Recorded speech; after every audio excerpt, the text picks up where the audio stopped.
Hey everybody. So I wanted to do an analysis video or a commentary video on what is my favorite current TV show, which is Better Call Saul. And I thought Breaking Bad was incredible. It raised the bar for what television could be, but Better Call Saul I think is even better than that. And so the usual spoiler alerts for Breaking Bad, Better Call Saul, and El Camino. I'm not going to spend a lot of time on preamble or anything like that or exposition, so I'm going into this assuming that you know the show. The second to last episode will air later today after I make this video. This is Monday in the wee hours of the morning that I'm doing this. So, Better Call Saul, my predictions, I don't want to make predictions though, that's the thing, because the thing is, none of the predictions that people have been making about what's going to happen in the final season of Better Call Saul have ever been accurate. Like, nobody has correctly predicted anything that would happen on the show. So I'd rather take it from a more analytical standpoint and talk about what I would like to see in the conclusion of Better Call Saul. And I thought about doing a parody video of these analysis commentary videos where I'd be an off-camera commentator or off-screen commentator being like, okay, today we're going to talk about how Jeff the cab driver is actually Kimberly Wexler, things like that. But one of the big things that people have been coming to in these last couple of episodes is saying that Marion, the Carol Burnett character, is going to end up being what brings down what ultimately brings down Gene. I should just say Jimmy brings down Jimmy. He's the actual character. These are all, the rest of them are just names or pseudonyms. But she's going to be the one that brings down Jimmy in the long run, because she's going to find out who he is and turn him in. And that there is this, and people have pointed out that there's a thematic, poetic justice to that, because Saul, in so many ways, rose to power for who he is, in being who he was and everything, attained so much success by screwing over elderly people. And so there's kind of a poetic justice to it because of that. But what people seem to be forgetting is that Saul already has a contingency plan in place for all of that. Namely, that if he gets sold up the river, then Jeff the cab driver will go with him because of the crimes they've participated in together. And he did that intentionally so, originally to get Jeff off his back. But anyway, so I don't think that'll be the case. I think what will happen is, faced with that dilemma, Marion will actually probably turn around and end up helping Saul get away and get off in some way. And so that's kind of my only prediction that I would make right now. But really what I wanted to talk about is, everybody is saying that, the popular consensus is that, we have Walter White, who was killed. We have Jesse Pinkman, who got away. And we have now Saul, and people are saying that Saul is going to split the difference by going to jail. He'll be the one that goes to jail. And really, in a way, I don't think that that's what's going to happen, because I think it belies the deeper nature of the show. This is really a show about, I think it's really a show about people accomplishing their goals and learning to compromise in the process of accomplishing their goals despite very long odds. Walter White's goal was, in a way, ultimately successful. He did get a little bit of money through to his family. Not as much as he wanted. And it could have been a lot more if he had not been taken over by his own arrogance and his own hubris and all of that. So it's, and similarly, Jesse Pinkman, throughout the entire series, has been throughout Breaking Bad and into El Camino, is shown as somebody who is lacking in some very important fundamentals in life. Walter White has some blessings in his life that Jesse Pinkman does not have. Walter White has a loving and supportive family. He has an above board job. He is to some extent living the American dream. He's just not living it in a very prosperous way. And Jesse Pinkman desperately was in need of, has been a character that's desperately in need of that. We've seen the diversions that his story arc has taken into the relationships with the girl who was the recovering heroin addict that ultimately relapsed. That sort of thing. We've seen how much he cares about children. He's very, very devoted to children. He really comes alive and really loves kids. And so he's desperately wanting that and desperately needing that. And his lifestyle makes it impossible for him to get that. At the beginning of the series, his only real human connection and physical human contact, is with a very disgusting street hooker. And so that's part of what draws him to Walter White, is that desire for a relationship, a fatherly, paternal relationship in his life. His own parents he doesn't have any connection with, and we see that, it really hits home. There's a very powerful scene in El Camino where he sees he sees his parents on television, and they say, if you could say anything to your kid, what would it be? And the parents just say that they want him to turn himself in. And that's, I think, very profound about the nature of their relationship, that's the only connection he has with his actual family. That's the only connection he has with his actual family. And so that ultimately plays into how his story finally ends.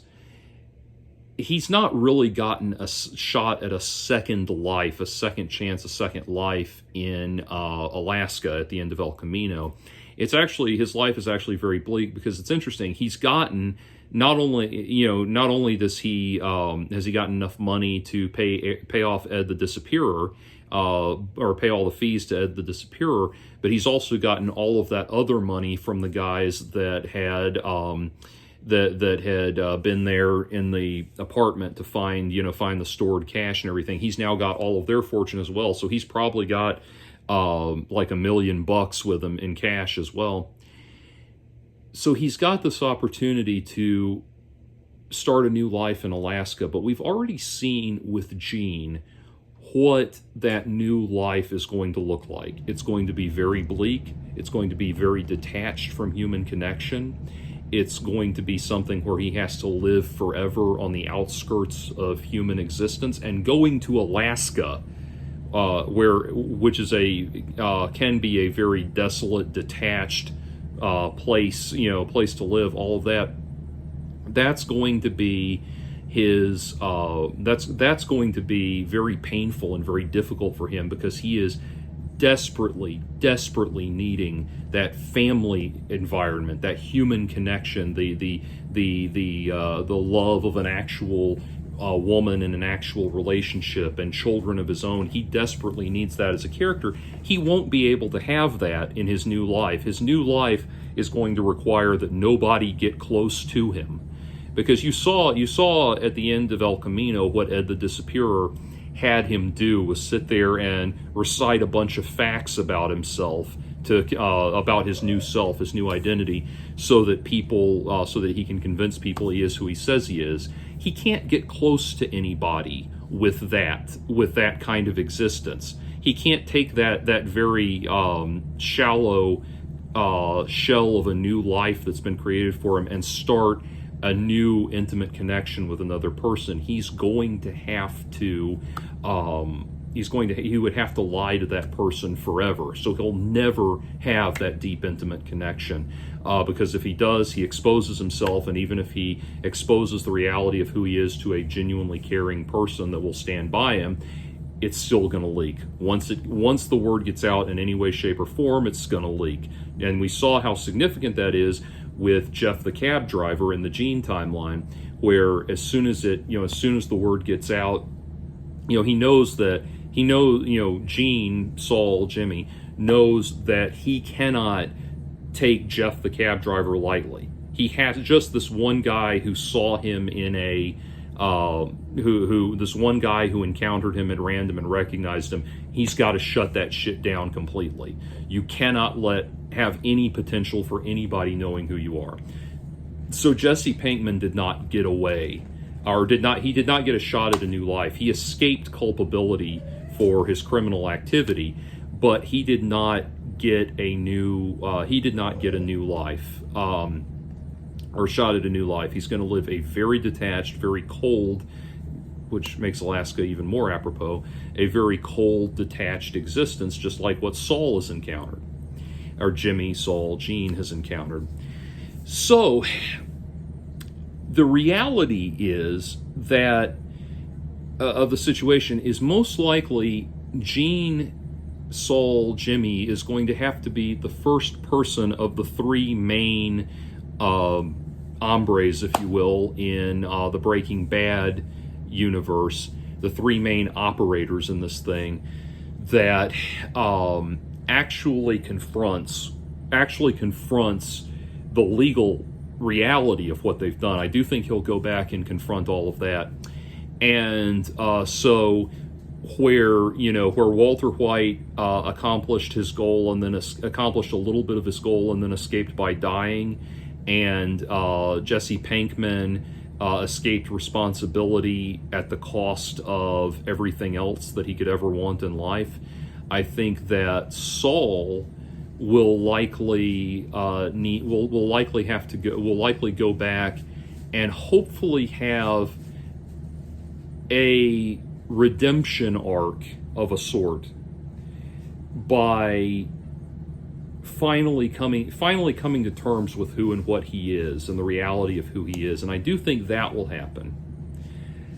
But I think Saul ending up in prison, if I were writing the show, that would feel very unsatisfying to me, because it really doesn't. What does that do for the character?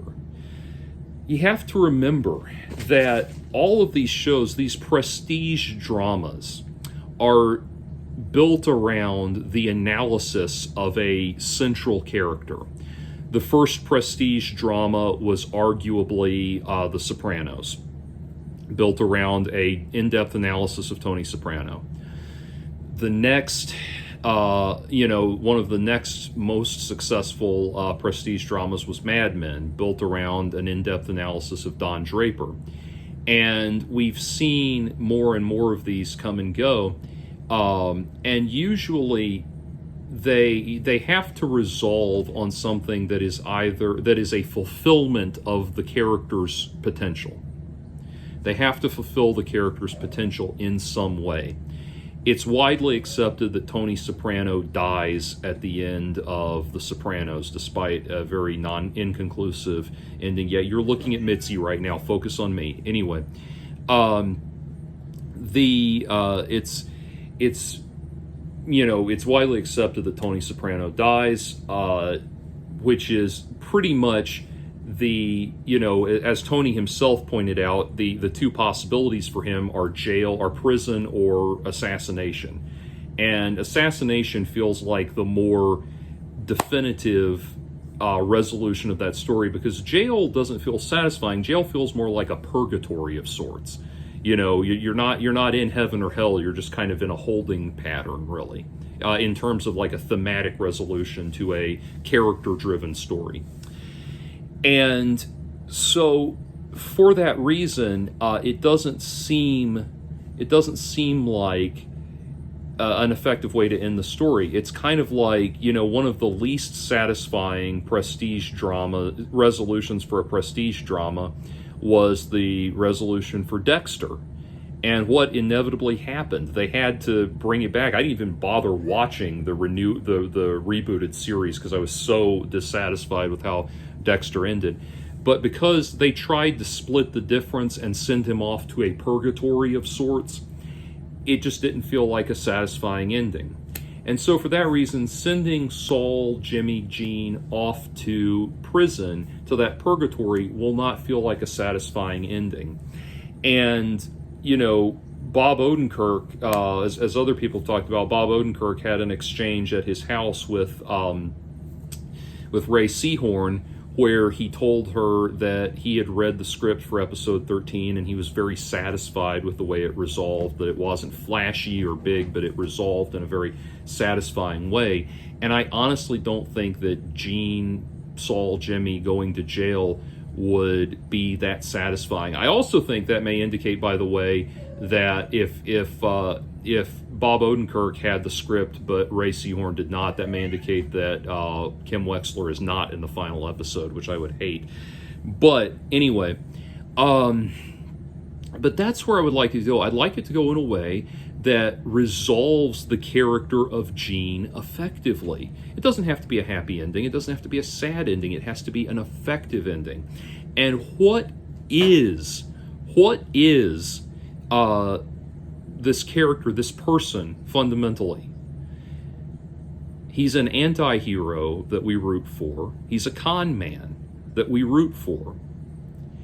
And I'll give you an example of another, I don't know if you describe this one as a prestige drama or not. I don't think so because of the structure of the show, but House MD. House MD, spoiler alert for that, ended in a very unsatisfying way, where House fakes his own death so that he and Wilson can go off, fuck off on vacation for 6 months until Wilson dies of cancer. The message being, live in the moment and enjoy the time you have. Did not feel like a satisfying ending because House as a character was set up to be this brilliant diagnostician that can pull people back from the brink of death in the face of seemingly impossible medical odds, because he can figure out disease and disease and illness on a level that nobody else can. So a more satisfying ending for House would have been to have House find this miracle cure for Wilson and pull him back around, and himself learn to appreciate life and the time he has left because of that. That would have been more satisfying because it would have fulfilled what the character actually is, rather than the ongoing B-plot of House trying to learn to appreciate life. So what I would love to see, what would be most satisfying for me, and this is why I'm not putting it as a prediction, I'm just telling you what I would like to see, would be for this character to be Slippin' Jimmy one last time. One last amazing, grandiose time. That he finally pulls off the ultimate long con by clearing his name or escaping from responsibility against impossible odds. And then could have, and I think that I think there is foreshadowing that Kim Wexler will have something to do with that.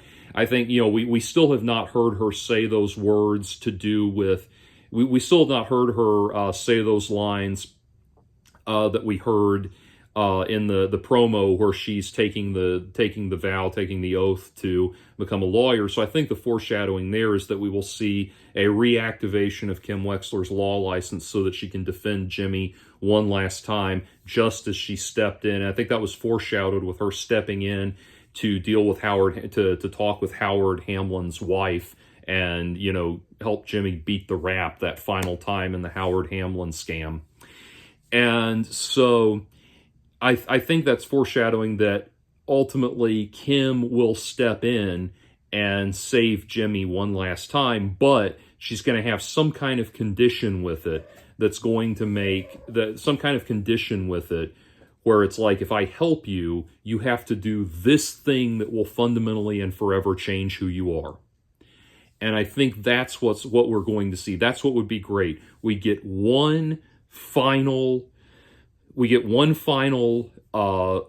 long con, because let's be honest, one of the reasons we love watching Better Call Saul is watching this guy being able to pull off these insanely intricate con jobs that just defy logic and explanation, but he manages to make them work. Pull that off one final time against the longest possible odds, and beat the rap, and fundamentally move on from this personae as a character, because that is what would ultimately be the most satisfying. That would be the real resolution, is for him to finally move on from being Saul Goodman and from the need to be Saul Goodman. That's what would be the most satisfying, because we've seen really two characters, Walter and Jesse, that have ultimately just been victims of their own personas and their own, really that's it, victims of their own personas that they've created for themselves. And the real resolution would be for Saul, Jimmy, Gene, to confront and beat the rap and really finally move on as a person. And I don't think that moving on as a person would be a whole other series unto itself, and they're definitely going to move on after this. But I would like to see him on the road to that, and on the road to finding inner peace, because being Slippin' Jimmy, being Saul, being Gene have all been ways for him to, these personas have all been ways for him to avoid confronting and finding his own inner peace. And that would be the most satisfying resolution. So anyway, I look forward to seeing what happens. I have no idea what's coming, and I think they will defy expectations no matter what.